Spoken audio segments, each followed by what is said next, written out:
নিয়ন এদিকে আদৌ একটু। হ্যাঁ বল। জানিসই তো ছেলে কোথাকার। আপুর হয়তো ততটা ধারণা নেই যে ওই ছেলে কেমন। আমাদের কিছু করতে হবে দোস্ত। আচ্ছা দেখ তোরা কি করা যায়। আচ্ছা আজকে আসি। আচ্ছা সাবধানে যা। রাস্তায় আস্তে আস্তে ভাবছিলাম আপুর সাথে এমন ঘটনা ঘটলো তাহলে অনেকের সাথে এমন ঘটেছে হয়তো।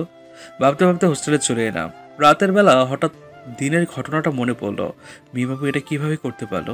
হ্যাঁ, আমি তাকে এত ভালোবাসি আর সে কিনা আমার সবার সামনে চম্পালো। আর কখনো আপুকে বিরক্ত করবো না। আপু ভালো থাকুক, এটাই আমি চাই। যেহেতু সে তার মনের মানুষ পেয়ে গেছে, এখন আর তাকে অযথা কেন বিরক্ত করব? কি রে, কি ভাবছিস? ভাবনার ছেদ ধরালো। কিছু না। আচ্ছা দোস্ত, তুই না বললি নিয়নকে? নোয়াখালীর লোক কেমন হয়? আচ্ছা তার কেমন হয়? জানিস না? না। তুই কি উগান্ডা থেকে আগত নাকি? ধুর বল না। না রে, নোয়াখালী এমন এক জায়গা যেখানে অধিকাংশ লোক আমাদের থেকে অনেক চালাক আর চতুর। তাদের ভাষা সহজে কোনো মানুষের বোধগম্য নয়। এক কথায় বলি, আমাদের ভাষায় তারা হলো টাউট প্রকৃতির লোক। তাই তো সেখানে যেতে সরকার ভিসার ব্যবস্থা করছে। আর আমাদের পার্শ্ববর্তী দেশও বটে। এজন্য? হুম। আচ্ছা ঘুমা তাহলে। আচ্ছা, শুভরাত্রি।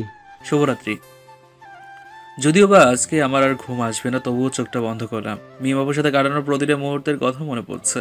ভাবতে ভাবতে কখন যে ঘুম পড়েছি। সকালবেলা উঠলাম, উঠে মন খারাপ হয়ে গেল। এতদিন তো ভার্সিটি যেতাম মিম বাবুকে দেখার জন্য, আজকে কিসের জন্য যাবো? ধুর, আজকে যাবোই না। কিন্তু আমি অনেক জোরাজোরি করে ভার্সিটিতে নিয়ে গেল। ভার্সিটিতে যে পৌঁছেছি এমন সময় গেটের সামনে দেখি মিম বাবু তার বয়ফ্রেন্ডকে নিয়ে ভার্সিটিতে ঢুকছে। আমার মন খারাপ হয়ে গেল, কিন্তু তবুও গেলাম। এক ফ্রেন্ড আমাদের কাছে আসলো, এসেই একটা কাহিনী হয়ে গিয়েছে জিম। কি? অনেক জানতে পেরেছে ছেলেটা কে। কিভাবে? জানি না, তবে ওই তোদের ডাকলো। কোথায়? আমরা যেখানে আড্ডা দেই সেখানে। চল তাহলে। হ্যাঁ চল। রিয়ানের সাথে দেখা হওয়ার পর থেকেই মাথার ভিতরে একটা জিনিস ঢুকছে না। বিষয়টা জানতে পারলো কি নিয়ন? কি বিষয় জানতে পারলো নিয়ন? শুধু আগ্রহটা বাড়ছে। তাই দেরি না করে আমরা সবাই সেখানে যেখানে আড্ডা দিই সেখানে গেলাম। আমরা ভার্সিটির বড় বটগাছটার নিচে আড্ডা দিতাম সব বন্ধুরা মিলে। তাই সেখানে গেলাম। গিয়ে দেখি সেখানে নিয়ন সহ আমাদের কয়েকজন বন্ধু বসে আছে। নিয়নকে দেখে অনেকটা অন্যমনস্ক মনে হচ্ছে, তাই তার কাছে গেলাম। তুই এই অবস্থা কেন? ও তুই বলিস না বন্ধু, একটা বিষয় জানতে পারছি। কি বিষয়? সেটা বলার জন্যই তো এত তাড়াতাড়ি ডাকলাম তোদের। বল তাহলে। আবু যে রিয়ানের কথা বলেছিল না, তার খবর পেয়েছি। কি বলিস? কই পাইলি খবর? অনেক কষ্ট করে বের করেছি দোস্ত, এই যে এটা ওর ঠিকানা। তো কার জন্য অপেক্ষা করছি? চল যাই। যাবো, তবে এখন না। কেন? মনে নেই আজকে কার ক্লাস আছে? কার? শ্রুতি ম্যামের। ও আচ্ছা, তাহলে তো ফাঁকি দেওয়াই যাবে না। চল। কি ভাবছেন আমরা ম্যামকে দেখতে যাচ্ছি? ভুল। আসলে নাম শ্রুতি কিন্তু কাজে বিশ্রুতি। দেখতেও হাতির মহিলা ভার্সন, আর ব্যবহারও সেরকম। তাই তার ক্লাস ফাঁকি দিলে অবস্থা খারাপ করে ছাড়বে। ক্লাসে যাচ্ছিলাম, নিবিড় ভাইয়ের সাথে দেখা। হাজার হোক আমার সতীন, তাই মনে হয় কথা বলো। এই জিম, ভাইয়া। কেমন আছো? ভালো, আপনি? ভালো। ও আসলে সেদিন মিম তোমার সাথে যা করলো ঠিক করে নাই, তাই ও তোমার সাথে কথা বলতে চায়। আচ্ছা ভাইয়া, আমার তো এখন ক্লাস আছে, তাই আমাকে যেতে হবে, পরে কথা বলবো।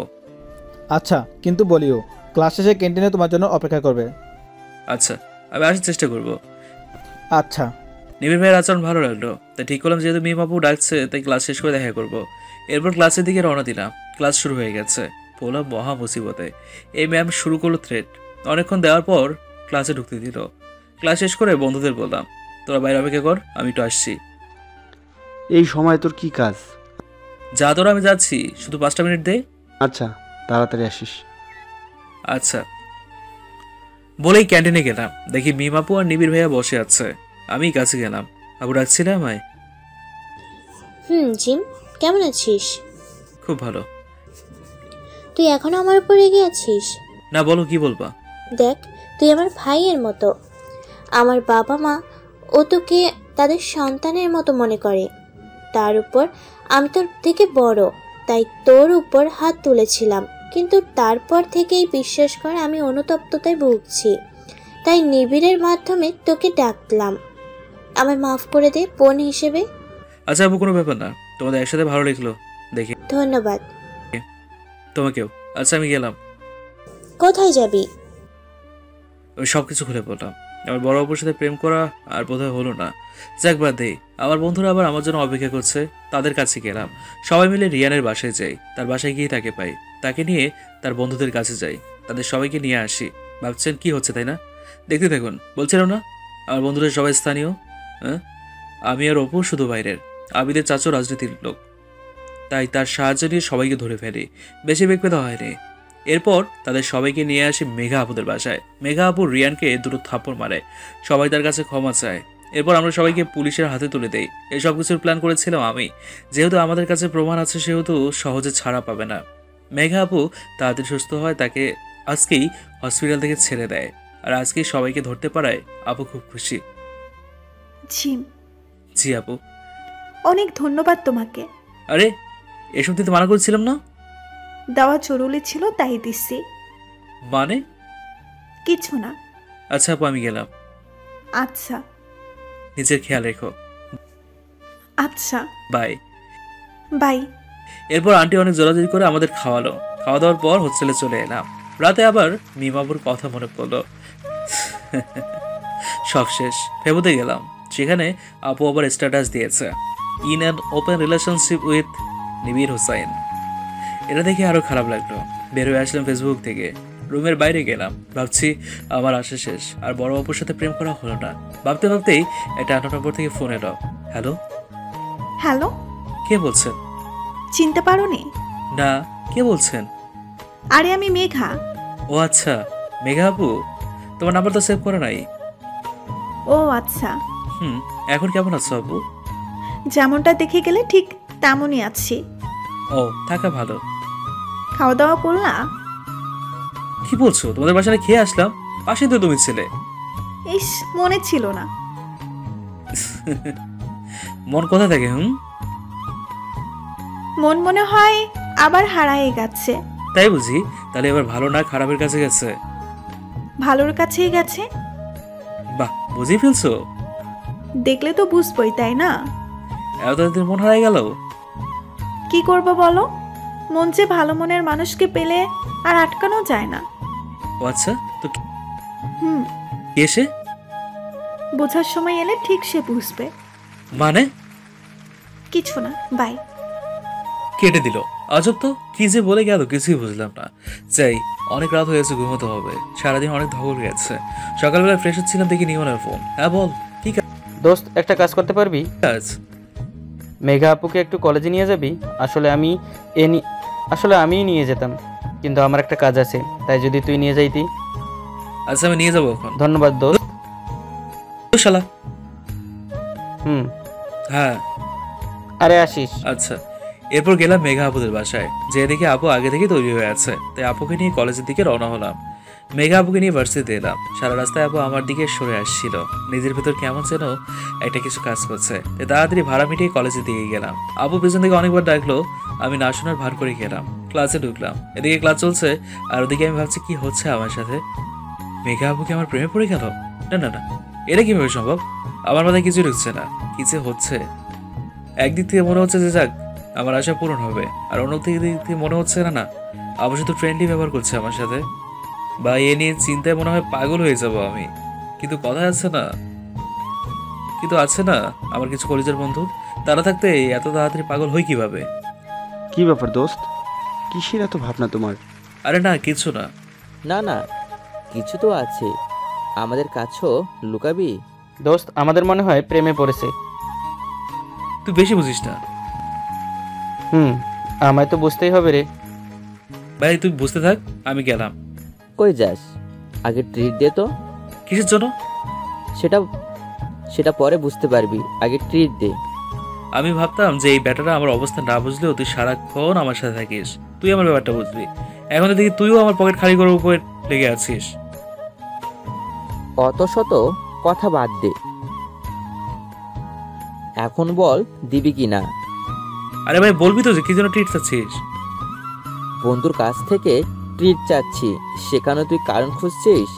যা, লাগবে না। এই ইমোশনাল কালো মেলগুলো করবি না, মেরে ভর্তা বানাই দেবো। তুই না খেতে যাবি? চল চল, সময় নষ্ট করিস না। জিম কখন রং পাল্টায় তার কোনো ওয়ারেন্টি নেই।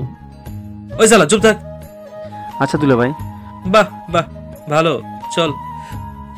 চল সবাই। ভাবলাম বন্ধু হয় মানিব্যাগের একটু সম্মান রাখবে। 500 টাকা নিয়ে গেছিলাম, হাতে একটা চকলেট ধরাই দিল। তার মধ্যে আবার আমি কিছুই খাইনি। মানে 3 জনে আমার 500 টাকা 30 মিনিটেই শেষ করলো। হায় রে বন্ধু, তোরাই মহান। ক্যান্ডি থেকে বেরোচ্ছে দেখি মিম আপু আসছে, সাথে নিবিড় ভাইয়া ছিল না। আমাকে দেখেই, জিম কেমন আছিস? ভালো আপু, আপনি? ভালো না রে, তোর নিবিড় ভাইয়া অসুস্থ তো। নিবিড় ভাইয়া অসুস্থ আর ভালো নেই মিম আপু? কি ভালোবাসা। কি হয়েছে ভাইয়ার? আর বলিস না, কালকে হাত কেটে ফেলছে, কি জানি কাটতে গিয়ে। কতগুলো সেলাই দিল? না, সেলাই দেয়নি, হাতে ব্যান্ডেজ টেপ দিছে। কি মাইরালা, সামনে হাত করার জন্য এমন রিয়েকশন? বড় কিছু হলে মনে তো হার্ট ফিল করতাম। আচ্ছা আবু আমি যাই, আর একটু কাজ আছে আমার। এখানে থাকলে আমি পাগল হয়ে যাবো মিমাবুর কথা শুনে। প্রেমে পড়লে মানুষ নাকি বিবেক বুদ্ধি হারায় ফেলে, কথাটা শুনেছিলাম। আজকে নিজের চোখে দেখলাম। ভালো হয়েছে এর পেছনে পুরো ঘোরা বাদ দিছি, তাহলে নিজের সাথে সাথে আমাকেও পাগল বানিয়ে দিত।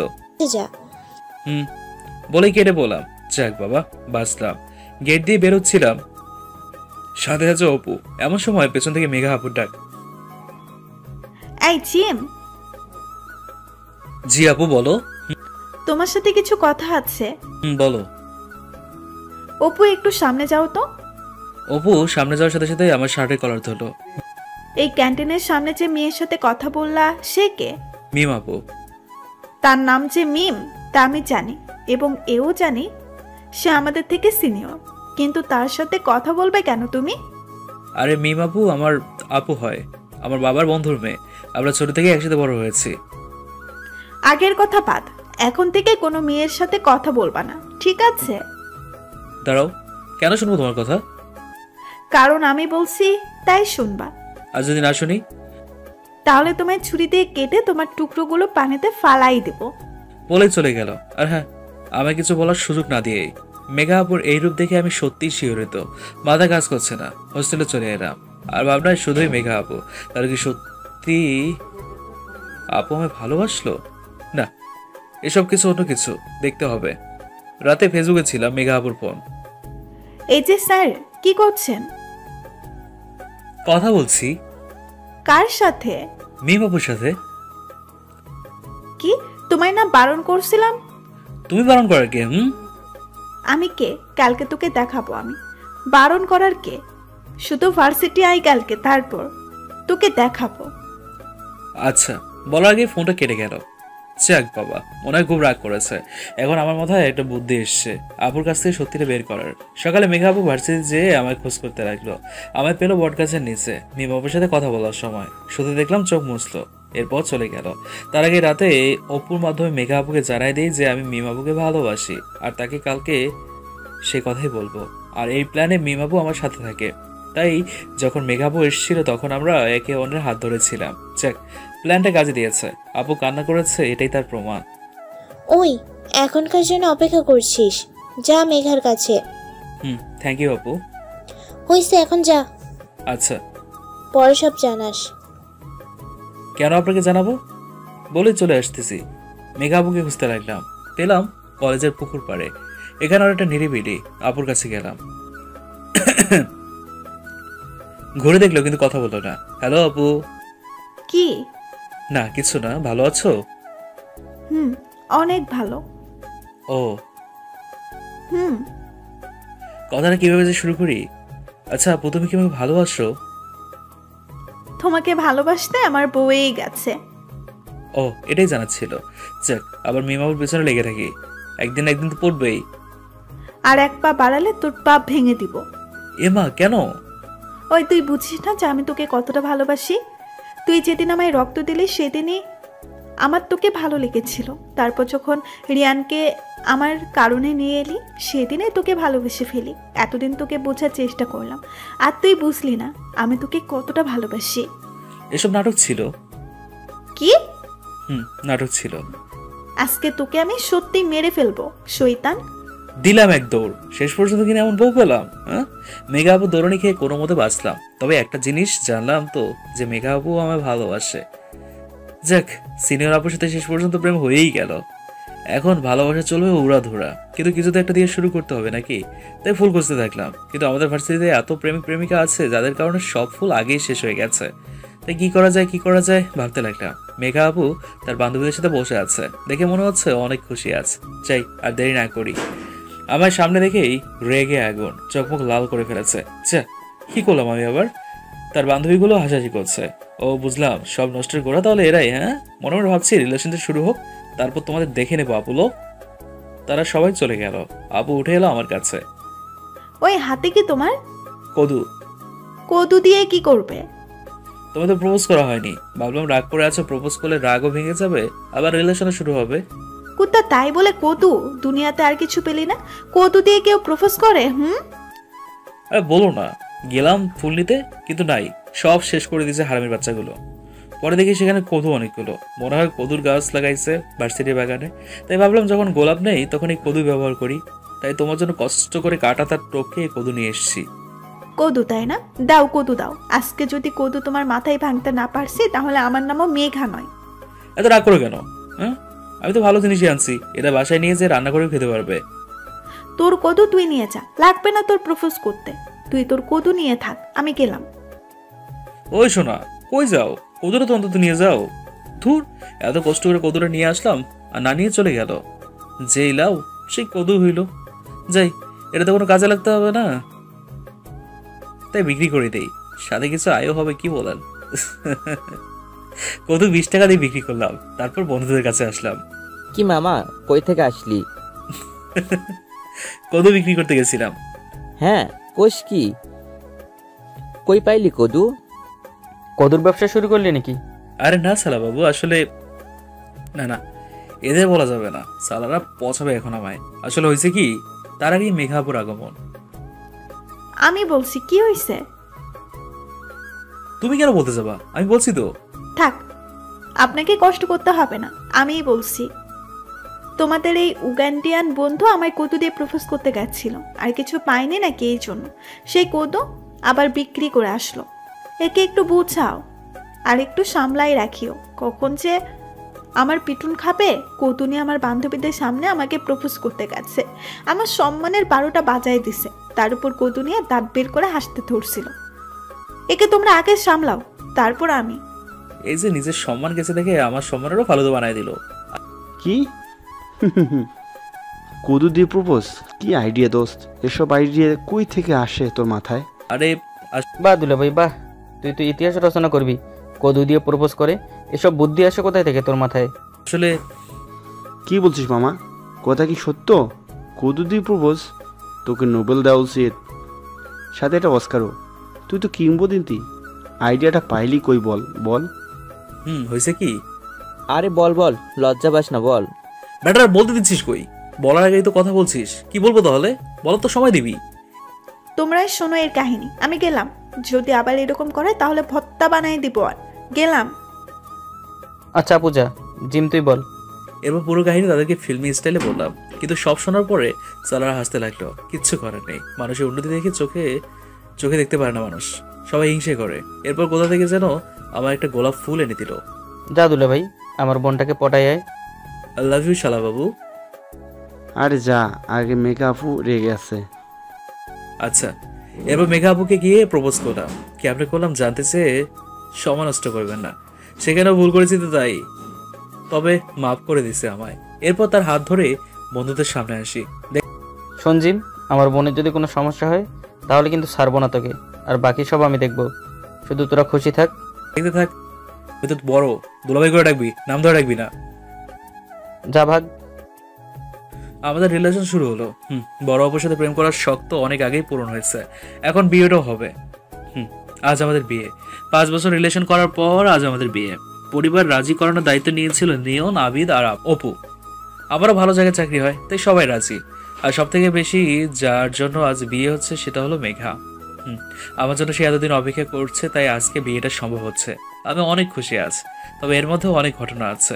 মেঘার সাথে বিয়ে, ও সরি, সে তো এখন আমার হবু বউ। আমরা তাদের পরিবারে একটা অনুষ্ঠানের আয়োজন করেছে, অনেকেই নিমন্ত্রিত। তার আগে চলে না আসে কিছুটা পেছনে ফেরা যাক। মেঘার সাথে রিলেশন শুরু হওয়ার পর থেকে এই মেয়েটা আমার যত্ন নিতে শুরু করলো, কিন্তু একটু বেশি। তবে আমার ভালো লাগতো, তার কথা মতো চলতাম তো, তাই বেশি ঝগড়া হতো না। তবে শুনেছিলাম একটা রিলেশনে ঝগড়া না থাকলে নাকি রিলেশনটাই অপূর্ণ থাকে, তাই মাঝে মাঝেই আমি ওর সাথে ঝগড়া করতাম। পরে অবশ্য আমাকেই তার রাগ ভাঙাতে হতো। মেয়েবাবুর সাথে কথা বলা সহ্য করতে পারতো না, একদিন দেখে ফেলে। আমি মাঝে মাঝে লুকিয়ে কথা বলতাম, তো সেদিন দেখে ফেলার পর সে কি কান্না, পরে অনেক কষ্ট করে তার রাগ কমাই। এরপর থেকে মেয়েবাবুর সাথে আর কথা বলতাম না। একদিন আমাদের ভার্সিটির সিনিয়রদের বিদায় হচ্ছে, আমি দেখলাম সব থেকে ওই দিন খুশি ছিল মেঘা। আমি তার কাছে যাই, কি ব্যাপার এত খুশি কেন আজ? আজ আমি সব থেকে বেশি খুশি। কিন্তু কেন শুনি? কারণ আজকে আমার সতীন চলে যাচ্ছে এই ভার্সিটি থেকে। মাইরালা, কবে শুধু হলো তোমার? কেন?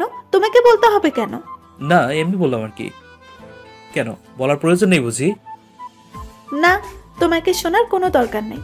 যাও তো, আমায় একটু মজা নিতে দাও। আচ্ছা আচ্ছা, যাচ্ছি। হুম। পাগলিটা শুধু শুধু শুধু অনেক খুশি হয়েছিল সেদিন। তার তো এই কথা মনেই ছিল না, পরের বছর সেও চলে যাবে ইউনিভার্সিটি ছেড়ে, আর আমায় থাকতে হবে আরো একটি বছর। দেখতে দেখতে ওই বছরটিও শেষ হয়ে গেল। যেদিন শেষ দিন ভার্সিটিতে, সেদিন মেঘার সে কি কান্না। আরেকবার দেখতে হলো, সবার সামনে জড়িয়ে ধরেছিল আর কাঁদতে লাগলো। ওই পাগলি, এত কাঁদো কেন? শুধু তো ভার্সিটি যাচ্ছ, দূরে তো যাচ্ছ না? জানি না, আমি যাব না, আবার বলবো তোমাকে ছাড়া একা থাকতে পারবো না এই 1 বছর। পাগলামি একদম করবে না, ভালো করে পরীক্ষা দিবা। আর আমি তো সবসময় আছি তোমার সাথে। দেখো, এই 1 বছর দেখতে দেখতে কেটে যাবে, এরপর ভালো একটা চাকরি নিয়ে সোজা তোমার বাসায় যাবো। আর সাথে তো সবসময় সালাবাবু আছে, চিন্তা করিও না। অনেক কিছু বলে বোঝানোর পর পাগলিটা রাজি হয়। ভার্সিটি থেকে তার চলে যাওয়ার পর ভাবছিলাম একাকিত্ব বাড়বে, কিন্তু উল্টো আরো বেশি সম্পর্ক মজবুত হতে লাগলো। হঠাৎ করে দেখা করা, সারাদিন কথা বলা, সে যে দূরে এখন সেটা মনেই হতো না। কেটে গেল আরো 1টি বছর। একদিকে সম্পর্ক মজবুত হতে থাকলো, আর অন্যদিকে বন্ধুত্ব গাঢ়। নিয়ন, আমি, অপু আর আবিদ আর কিছু ফ্রেন্ড, একজন আরেকজনকে ছাড়া থাকতে পারতাম না। খুব ভালোভাবেই সবাই পাশ করে বের হই। আর আল্লাহ তাআলা আমাদের বন্ধুত্বটাকে এত মজবুত করলেন যে সবাই একসাথে একটা মাল্টিন্যাশনাল কোম্পানিতেও জয়েন করি। আমার আরও 1 বছর লেগে যায় ভালো একটা পজিশন তৈরি করতে। তবে তার আগেই নিয়নের মাধ্যমে মেঘার বাবা মায়ের সাথে কথা বলে আব্বু আম্মু কথা পাকাপাকি করে আসে। তারপর আজ বিয়ে, সবাই এসছে। আমি আর মেঘা পাশাপাশি বসা, শাড়ি পরে মেয়েটাকে আরও সুন্দর লাগছে। ও, মিমাবু এসছে, সাথে তার কোলে একটা ফুটফুটে বাচ্চা মেয়ে। নিবিড় ভাইয়ের সাথে আপুর বিয়ে হয় 2 বছর আগে। সবাই খুশি। দেখতো মিমাবুকে কেমন লাগছে? কি? এই আমি কি করলাম? আমি তো শুধু জিজ্ঞেস করলাম। আজকে তোমার বিয়ে, কিসের কি নিজের বইয়ের প্রশংসা করবে তা নয়, অন্যের বইয়ের দিকে নজর। এ মা, শুধু তো একটা কথাই বললাম। আজকে তুমি চলো, তোমার অবস্থা খারাপ হবেই শয়তান। আজকে আমাদের বাসর রাত। তোমার বাসর রাত বের করবো আজ। না, এ হতে পারে না। অনেক হইছে, এবার থামো। Okay ma'am. স্যার। সত্যিকার ভালোবাসা মনে হয় এভাবেই সমাপ্তি হয়। বেঁচে থাকুক সবার ভালোবাসা। কি মামা, হয়ে যাক একটা সেলফি? হ্যাঁ, অবশ্যই। রেডি। ক্যামেরার মধ্যে হলাম আমার সব থেকে প্রিয় 4 বন্ধুদের সাথে, 4 জন মানুষের সাথে। ভালো থাকুক তারা, আর আশা করি সবসময় সবাই একসাথে থাকতে পারবো।